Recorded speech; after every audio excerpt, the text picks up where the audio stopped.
Good evening everyone. उम्मीद है आपकी तैयारी अच्छी चल रही होगी। मैं संग्राम पवार एजुकेन में आपका स्वागत है।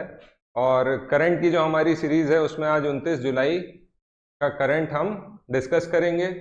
दो चीज़, एक कल मैंने जल्दी में 28 जुलाई की जगह 28 अगस्त कह दिया था, और साथ में जो एक डेटा था वर्ल्ड कल्चरल सिटीज़ फोरम के संबंध में, वहाँ पर 20 शहर मैंने कह दिया था, 40 शहरों का ग्रुप है, समूह है। तो इसे अपडेट कर लेंगे या कंफ्यूजन ना रखें। तो चलिए प्रारंभ करते हैं आज का करंट अफेयर।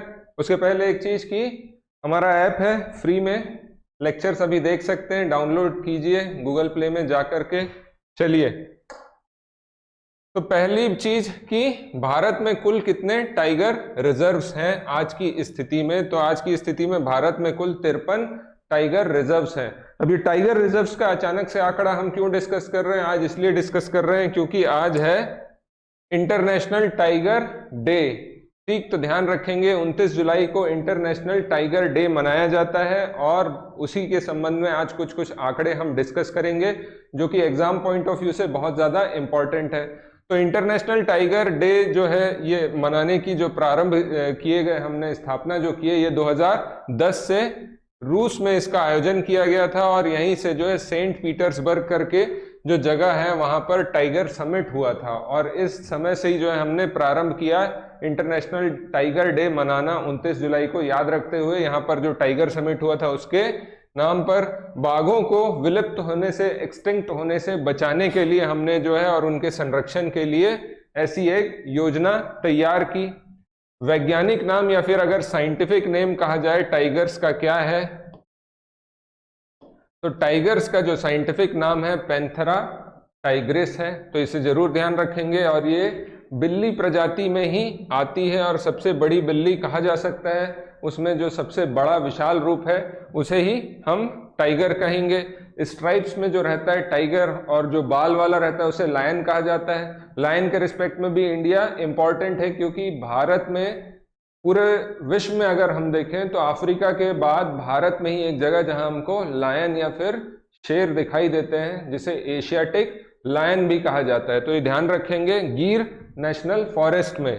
ठीक, वन्य जीव संरक्षण अधिनियम जो है, वाइल्ड लाइफ प्रोटेक्शन एक्ट, तो इसमें कई सारे शेड्यूल और अनुसूची दी गई हैं। 1972 में आया था, कई बार पूछा गया है इसका वर्ष क्या है परीक्षा में, प्री या ऑब्जेक्टिव टाइप एग्जाम में।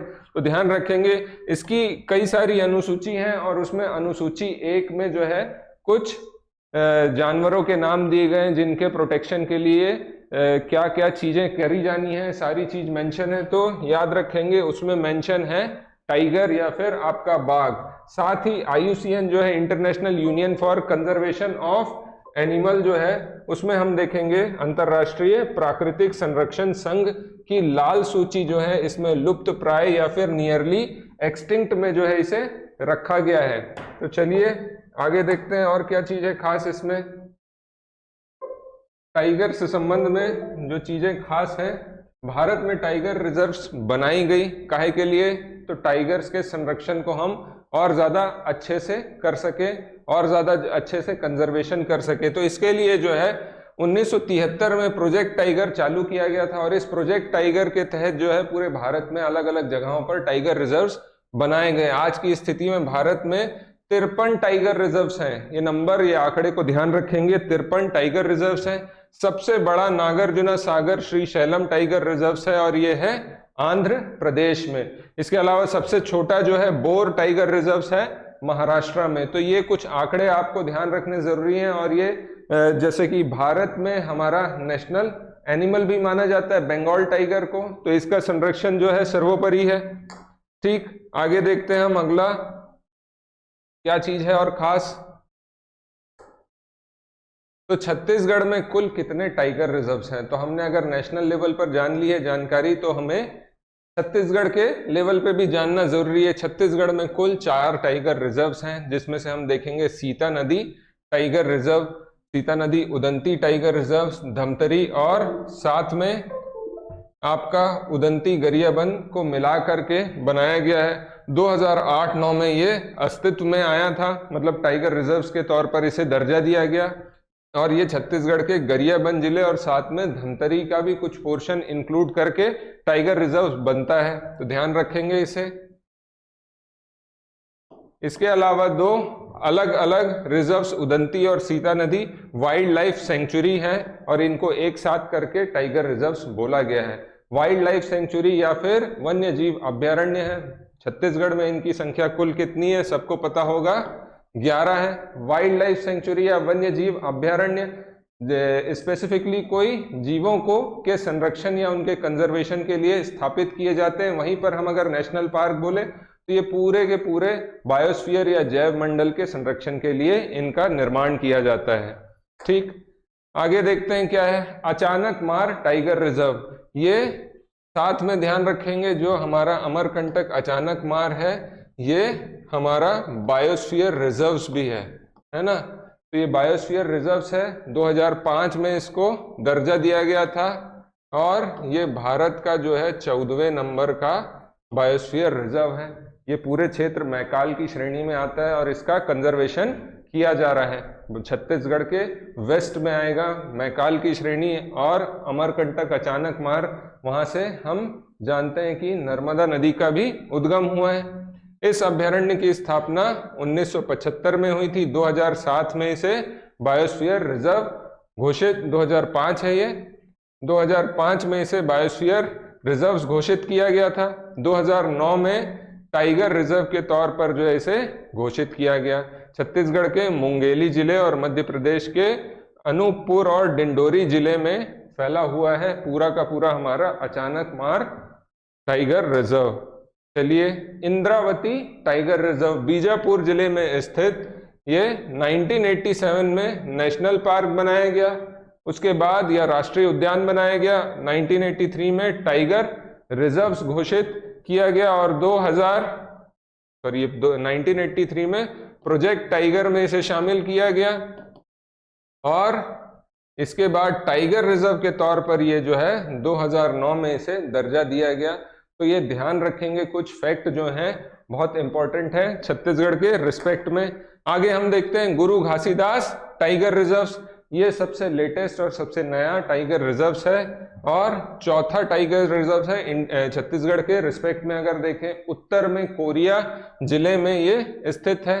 गुरु घासीदास और तमोर पिंगला जो अभ्यारण्य है, इन दोनों को मिलाकर सूरजपुर जिले में जो है तमोर पिंगला, इन दोनों को मिलाकर के हमने क्या बनाया है, गुरु घासीदास टाइगर रिजर्व। 5 अक्टूबर 2021 को जो है गुरु घासीदास नेशनल पार्क को 53वां टाइगर रिजर्व घोषित किया गया और आज की डेट में भारत में भी जो है 53 टाइगर रिजर्व्स हैं, तो इसे ध्यान रखेंगे।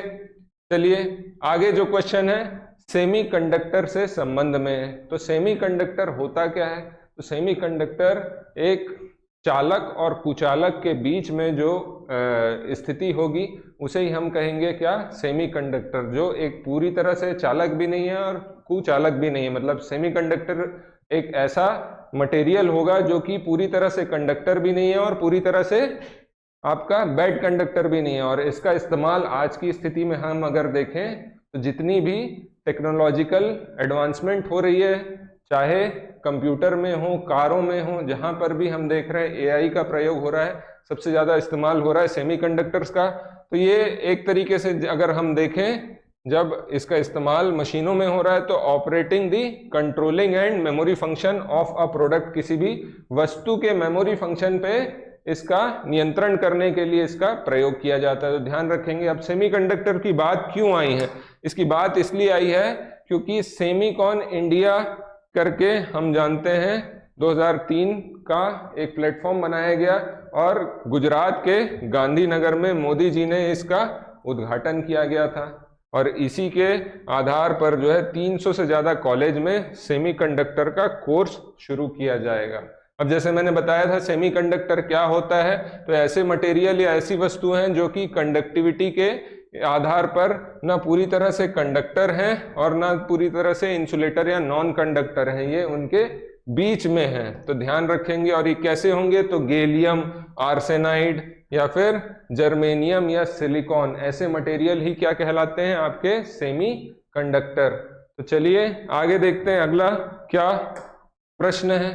भारत में CMIE का मुख्यालय कहाँ है? तो इसका मुख्यालय है मुंबई में। CMIE पिछले साल से जो अगर PSC दे रहे हैं तो इसका नाम कई बार पढ़े होंगे। क्यों पढ़े होंगे? तो ये एक संस्था है जो कि सर्वे कराती है, और स्पेसिफिकली सर्वे किससे संबंध में? एम्प्लॉयमेंट, रोजगार के संबंध में।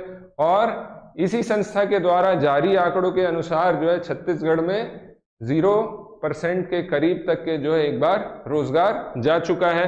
तो क्या है ये संस्था, इसके बारे में देख लेते हैं। Centre for monitoring India's economy, भारतीय अर्थव्यवस्था निगरानी केंद्र। तो ध्यान रखेंगे एक थिंक टैंक है, स्वतंत्र रूप से कार्य कर रहा है। 1976 में इसकी स्थापना की गई थी। एक गैर सरकारी निजी संस्था है, और इसका मुख्यालय कहाँ है? भारत के अतिरिक्त भारत में इसके मुख्यालय मुंबई में है, और इसके अलावा अन्य जगहों पर भी है।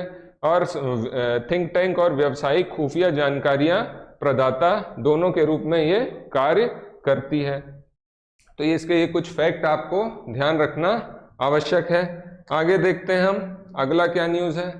Largest solar park. तो आपको जैसे पता है कि अगर पृथ्वी हम देखें 0 डिग्री और ये 23.5 डिग्री जिसे कहा जाता है कर्क रेखा उत्तर में, 23.5 डिग्री मकर रेखा दक्षिण में, ट्रॉपिक ऑफ कैंसर और tropic of Capricorn.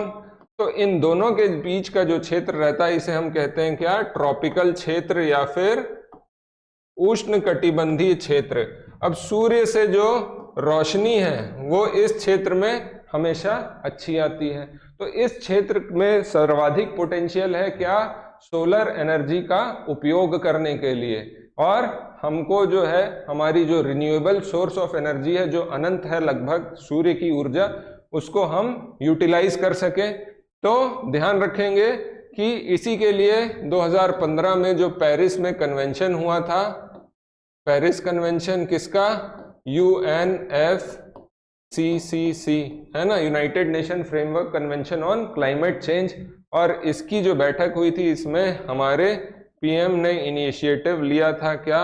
International solar alliance बनाने का, ISA।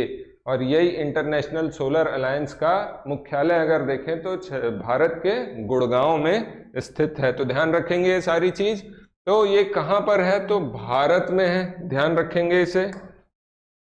आगे देख लेते हैं क्या। तो लद्दाख में अभी हाल की न्यूज में चरवाहों ने विरोध किया, और जिसके चलते जो है दुनिया का सबसे बड़ा सोलर ऊर्जा पार्क जो है स्थापित नहीं हो पा रहा है। ये अटक गई है परियोजना, जिसकी क्षमता लगभग कितनी होती? तो 10 गीगावाट पावर जनरेशन यहाँ से हो जाता। इसके अलावा वर्तमान में भी अगर हम देखें विश्व का सबसे बड़ा सोलर पार्क कहाँ है? तो भाड़ला सोलर पार्क है। कहाँ? जोधपुर राजस्थान में है, और जिसकी क्षमता कितनी है? 2.24 गीगावाट की है। तो इसे जरूर से ध्यान रखेंगे। और पेरिस कन्वेंशन ध्यान रखेंगे, COP बोला जाता है इसको, कन्वेंशन ऑफ पार्टी। ये किस नंबर का था बताएंगे? पेरिस कन्वेंशन जो हुआ था तो COP कौन से नंबर का था ये कमेंट करके बताएं। चलिए आगे देखते हैं। छत्तीसगढ़ में किस संस्था के द्वारा गोबर से राखी बनाई जा रही है? आज की ही न्यूज़पेपर में आया है। तो ये कौन सी संस्था है? ये संस्था है पहल। आपको पता है छत्तीसगढ़ में जो ग्रामीण अर्थव्यवस्था है